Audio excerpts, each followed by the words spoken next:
여호수아와 갈렙이라는 말씀의 제목으로 은혜를 나누겠습니다. 시너지 효과라는 것이 있습니다.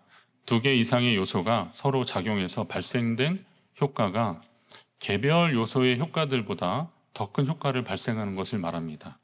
되게 어렵잖아요. 이건 사전적 정의고요. 그냥 제가 이제 닭갈비집을 차렸는데 앞집에 누가 또 차리는 거예요. 그럼 어때요? 저 누구 망하게 하려고 생겼나 그랬는데 한 달 후에 또 옆집에 또 생기는 거예요. 그럼 이제 진짜 큰일 났다. 위기감이 느끼는데 그러다 보니까 어느새 한 집, 두 집 많아졌어요. 자, 그러면 춘천 시내 사람들이 닭갈비 먹을 때 다 어디로 가요? 다 자기가 좋아하는 집이 있지만 그래도 그러면 춘천시는 좀 다르겠다. 개별적으로. 그런데 관광객들이 닭갈비 먹을 때는 아마 그 유명한 골목들 있지 않습니까? 여기 명동이 닭갈비 골목인데 그리로 모이는 거죠.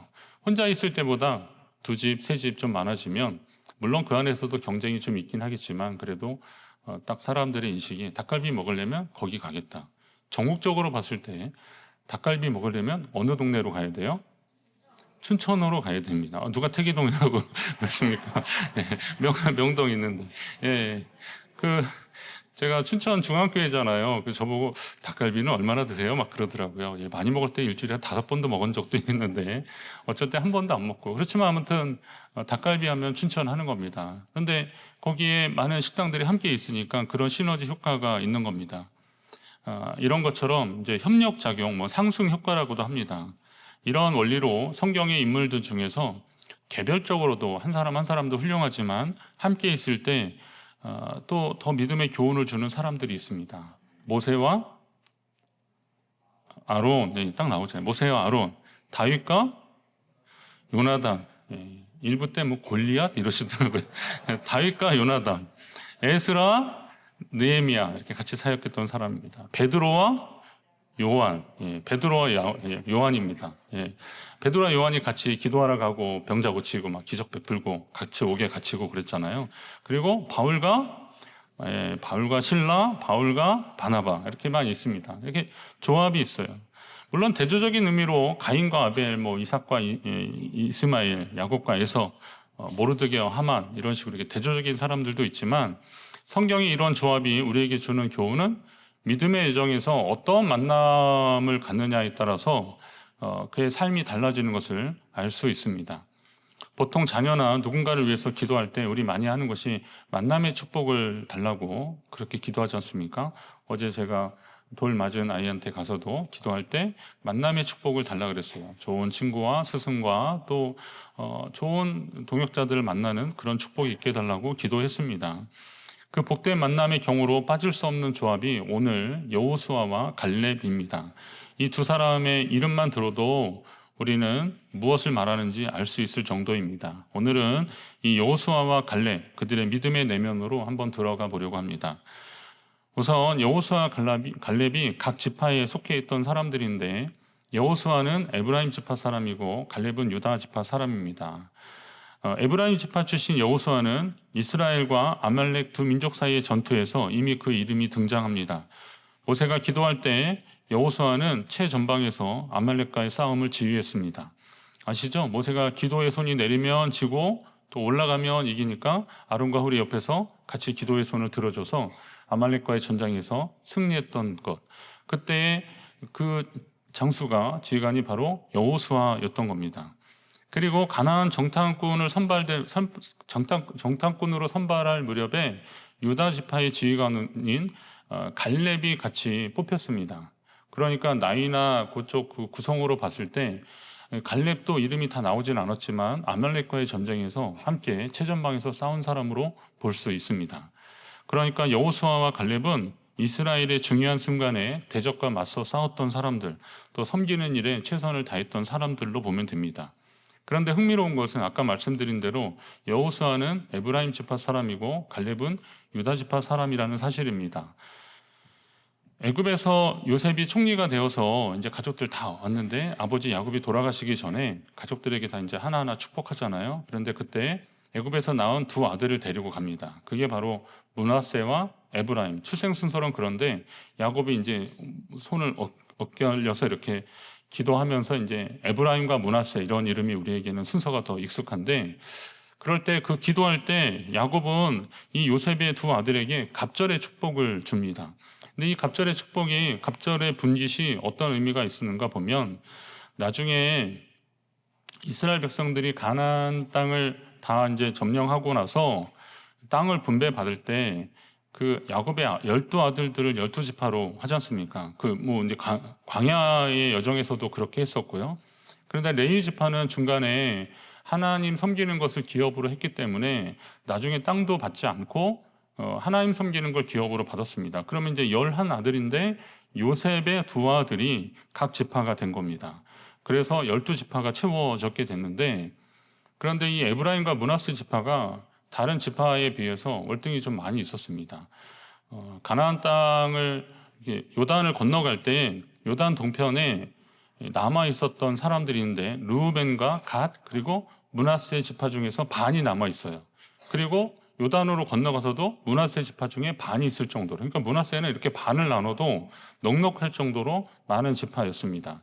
그리고 나중에 결국 이제 이스라엘이 이렇게 같이 있다가 다윗, 솔로몬 이후에 르호보암, 여로보암 이렇게 나뉘게 되는데, 그때 남북 왕조가 나뉠 때 남왕국은 유다 지파를 중심으로 해서 형성이 되는데 북왕국은 나머지 지파들로 된 거거든요. 그런데 그냥 북왕국을 지칭할 때 그냥 에브라임아 그렇게 얘기합니다. 그러니까 이 에브라임 지파가 북왕국을 대표하는 그런 지파라고 보시면 되는 겁니다.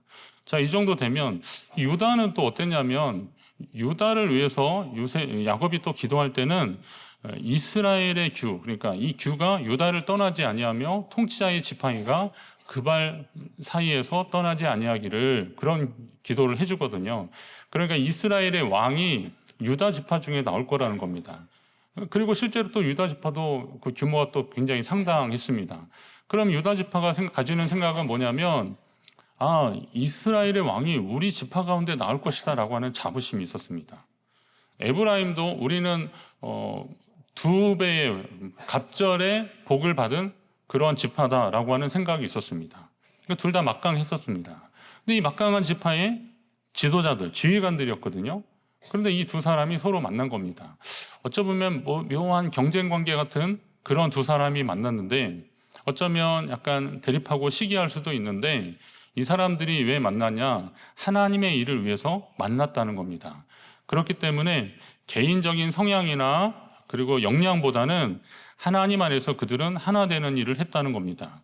하나님의 일을 하는 데는 출신이나 배경보다 더 중요한 것, 오직 하나님을 향한 믿음이 필요하고 자신이 주님의 도구로 쓰임받고 있다고 하는 사명감이 필요한 것입니다.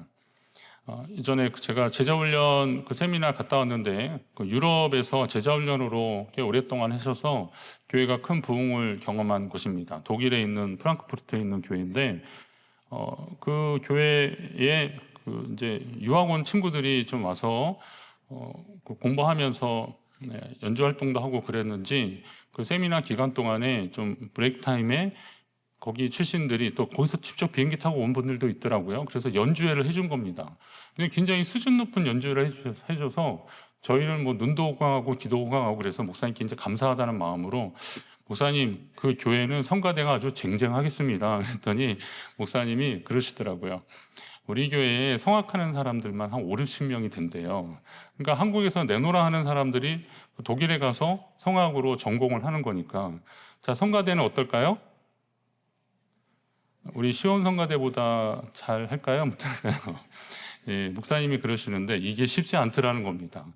다 개인적인 역량이 뛰어난 사람들을 한 곳에 모아놓으면 잘할 것 같은데, 이 개별 성향이 다 달라서 사실은 그 성가대가 되게 힘들다는 거예요.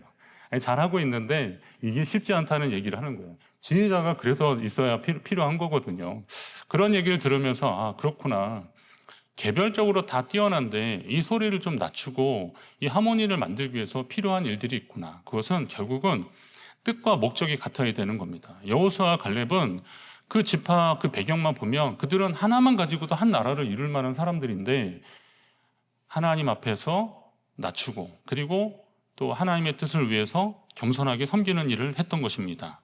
자칫하면 경쟁 관계로 서로를 견제하고 비난하고 헐뜯는 관계가 될 수도 있었지만 여호수아와 갈렙은 믿음이라는 이름으로 하나 되었던 겁니다.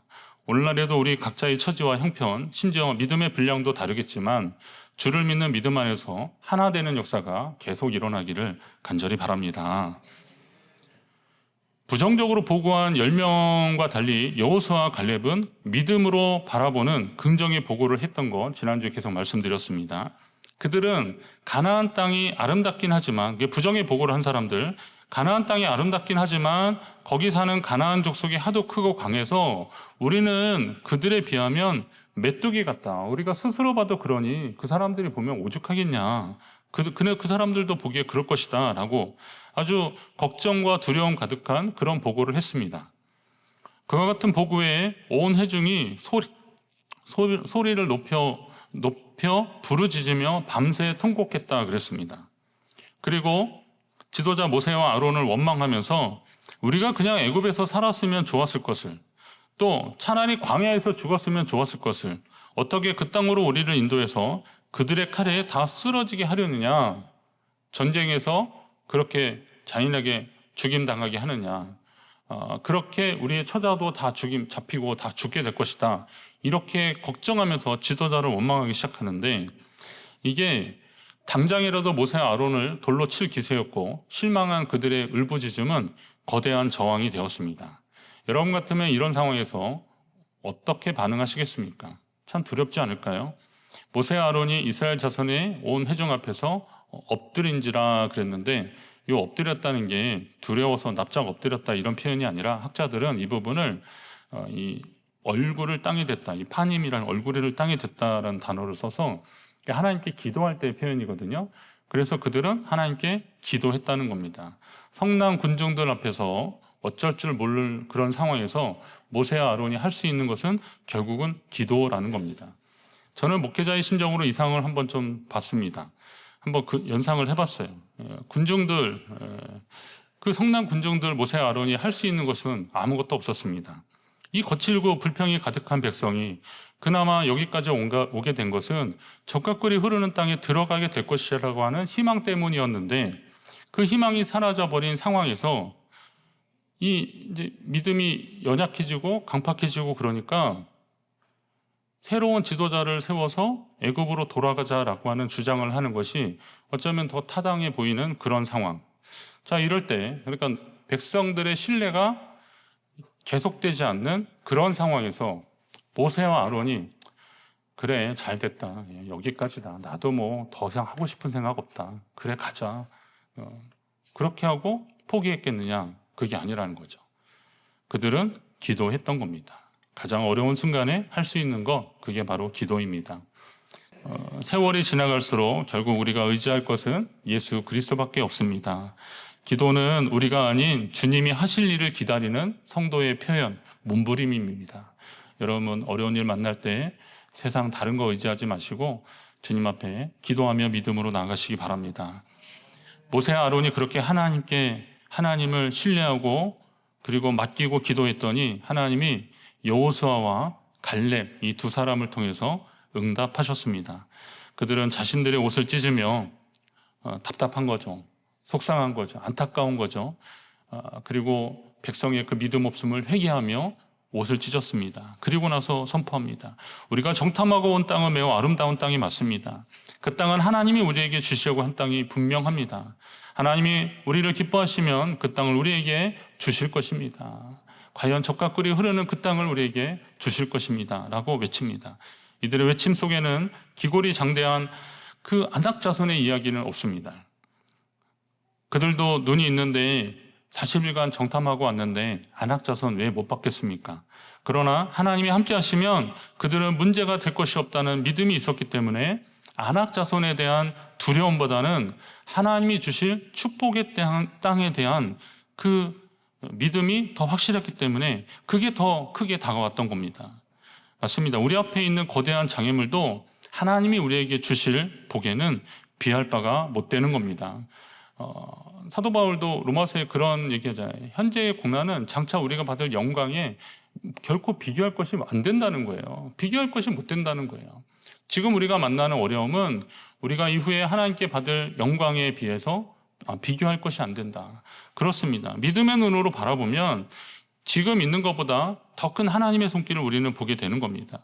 여기서 낙심하고 부르짖어 울부짖으면 그냥 포기하게 되는 거잖아요. 그냥 돌아가게 되는 거잖아요. 그들이 그렇게 밤새 통곡한 것을 나중에 보면 내 귀에 들린 대로 하나님이 그렇게 해주시겠다고, 우리가 여기서 죽게 될 것이라고 하는 그 말을 하나님은 기억하셨습니다. 그렇기 때문에 그 여호수아와 갈렙이 그 백성에게 당부하는 게 뭐냐면 9절에 여호와를 거역하지는 말라. 다만 여호와를 거역하지는 말라. 저는 이 말씀을 묵상하면서 그런 걸 해보는 거죠. 우리 옛말에 그러잖아요. 동냥은 못해도 쪽박은 깨지 말아라. 뭐 이런 것처럼 하나님이 하실 일들을 믿음으로 바라보고 전진하지는 못할 망정 하나님을 원망하고 거역하지는 말아라. 지금 하나님을 원망하고 거역하는 그 말들이 결국은 다 쌓여지게 되는 거거든요. 내 믿음을 좌우하게 되는 거거든요. 부족하다면 하나님 제게 그 믿음을 달라고 간구하는 마음, 그 마음이 필요한 것이지, 그거 욕하고 그거 원망하고 불평하느라 하나님이 우리에게 주실 복을 차버리는 그런 일을 하지 말라는 거예요. 성도는 하나님을 거역하는 일만큼 하지 말아야 한다는 겁니다. 아니면 하나님을 거역하지 말라는 이 쉬운 것을 모르는 성도가 과연 어디 있겠습니까? 그런데 우리의 삶 가운데 하나님을 거역한다고 말하지는 않지만 하나님의 권능을 무시하는 것도 하나님을 거역하는 겁니다. 하나님의 뜻이 아니라 내 뜻대로 하려는 것도 하나님을 거역하는 겁니다. 하나님이 여러 모양으로 우리에게 약속하고 인도하고 계시는데 그 약속을 무시하고 내 방식대로 막 살아가려고 하는 거, 그거 하나님을 거역하는 일들입니다. 그래서 여호수아와 갈렙은 백성을 향해서 외칩니다. 이제는 더 이상 이제 하나님을 거역하지는 좀 말아라 라고 선포하고 있습니다. 그리고 여호수아와 갈렙이 힘을 다해서 외치는 말씀은 그 백성을 두려워하지 말라라고 선포하고 있습니다. 그 백성이라면 뭐 당연히 가나안 주민들을 말합니다. 그들은 이미 그 땅에서 수백 년을 살아온 사람이고 또 오랫동안 살았기 때문에 성읍도 견고했고, 우리 같이 이렇게 광야에서 방황하던 사람들이 어찌 보면 뭐 지난 싸움에서 아말렉과 싸움에서 이기긴 했지만 제대로 훈련되지 않은 사람들이 갔다가 저들에 비하면 우리 메뚜기 같은 사람들인데 괜히 공격해서 다 망할 것 같은 그러한 견고한 진이 있는 그 민족, 그거 보고 그들이 생각했던 것은 두려움이었습니다. 하지만 그들이 잊었던 것은 그들이 이스라엘, 하나님 백성이라는 사실입니다. 하나님이 온 우주 만물의 창조자시고 주관자이십니다.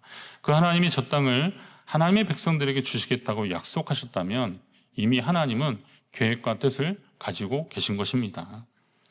우리의 부족한 믿음 때문에 하나님이 이미 약속하신 것들을 제대로 바라보지 못한다는 겁니다. 그러나 하나님은 정확하신 분이십니다. 하나님은 이미 우리에게 그 땅을 주시려고 다 예비해 놓으셨다는 겁니다.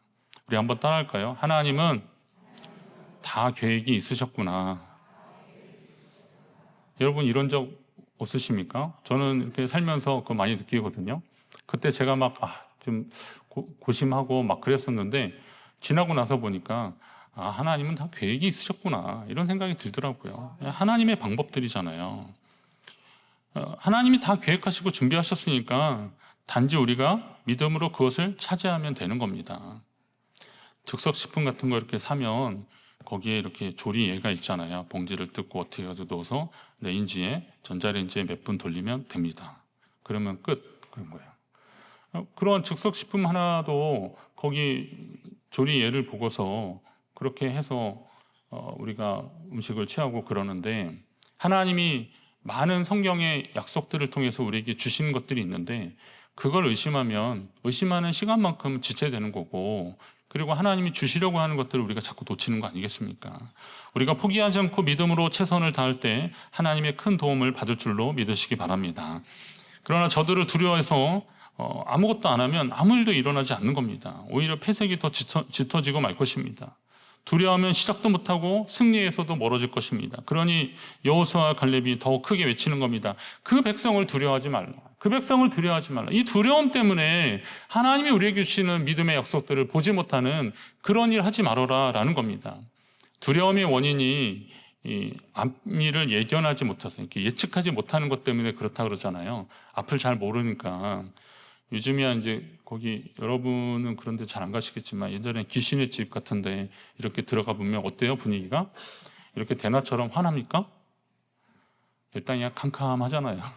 캄캄하니까 앞에 뭐가 나타나서 건들지 모르니까 막 언제 한번 저 예전에 우리 애들하고 따라 들어갔는데 앞에 분이 소리를 너무 질러가지고 제 귀가 멍멍해서 제가 야 우리 조금 이따 가자. 저 사람 먼저 보낸 다음에 가자. 그랬어요. 이 캄캄하니까 어디에서 무슨 상황이 일어날지 모르니까 겁이 나는 거죠. 그게 두려움 아닙니까?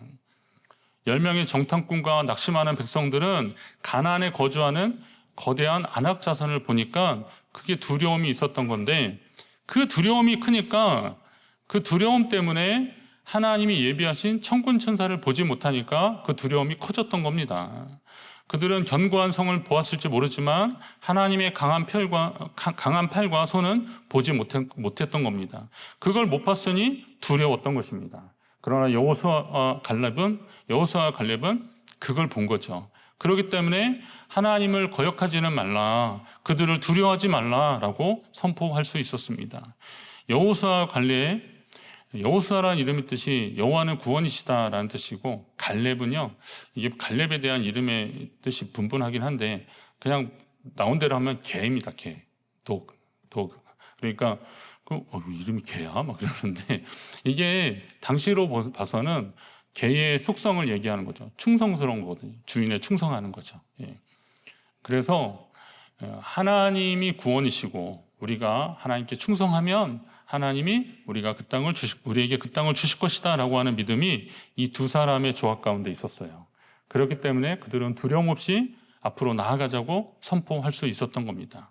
어서 올라가서 그 땅을 차지하자. 그들은 우리의 먹이다. 여러분에게도 이런 믿음의 선포가 있기를 간절히 바랍니다. 그리고 지금 여러분 앞에 이 커다란 어려움이 어떤 것이 있는지 한번 보십시오. 이게 정말 그렇게 걱정할 만한 문제인가? 아니면 우리로 하여금 하나님 앞에 더 기도하라고 하는 문제인가를 살피셔야 됩니다. 그리고 아무리 큰 문제라 하더라도 이 문제보다 크신 하나님은 우리를 위해 예비하신 은혜와 복이 있다는 사실을 믿으시기 바랍니다. 주님은 어떤 것으로 우리를 위해 준비하고 계실까? 믿음의 눈으로 바라보시고 지금 주님이 허락하신 것을 향해서 나아가시기를 바랍니다. 하나님이 하실 것을 기다리는 것이 또 설렘이지 않습니까? 그러니까 하나님이 하실 일들이 지금 일어나고 있는데 거기에 기대와 설렘이 있는 사람들은 그 감사가 될 수 있는 거죠. 그런데 그런 것을 눈치채지 못하면, 깨닫지 못하면 어제나 오늘이나 내일이나 똑같은 날들이 되고 그냥 무료하고 의미 없는 날들이 되는 거죠. 그러나 믿음으로 하나님 앞에 선포하고 나아가는 사람들은 그 하나님의 은혜를 누릴 수 있는 겁니다. 그리고 이런 역사는 믿음의 동지와 함께할 때 더 큰 시너지 효과를 얻을 수 있습니다. 오늘 여호수아와 갈렙처럼 이 두 조합이 하나님이 하시는 큰 일들을 함께 보게 되었던 겁니다.